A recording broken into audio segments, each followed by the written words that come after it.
তুলনা কমিয়ে দেন, you will be happy. নিজে কেউ না, অন্য কেউ না, তুলনা করবেন না। অনেকে আমরা তুলনা করি নিজের স্ত্রীকে আরেক নারীর সাথে, নিজের সন্তানকে আরেক সন্তানের সাথে, নিজের ভাইকে আরেক মানুষের সাথে করে তাকে ছোট করি। অনেকে দেখবেন ছেলে মেয়ে একটু ভালো পড়াশোনা করে নেই, বলে যে কি করলি তুই, ওই দেখ পাশের বাড়ির ওই ছেলে A+ পাইছে, যা তার পা ধোয়া পানি খা।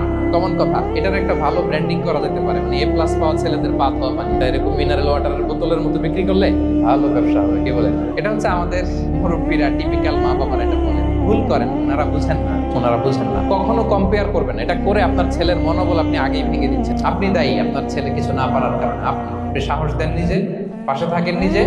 A+ যারা পাইছে পা ধোয়া পানি খেতে বলছেন যে এজন্য। ওকে, ওই ছেলেকে আল্লাহ A+ পাওয়ার জন্য বানাইছে, আল্লাহ ওকে ওই মেধা দিচ্ছে, কিন্তু আপনার ছেলেরা আবার আল্লাহ তাআলা অন্যদিকে মেধা বাড়াই দিচ্ছে।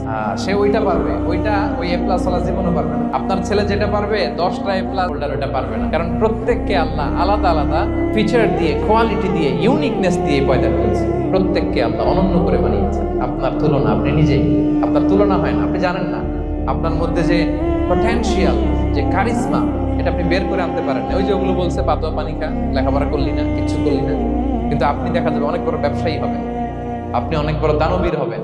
You'll B a great contributor two society. এরকম আছে না? এজন্য কম্পেয়ার করবেন না কারোর সাথে।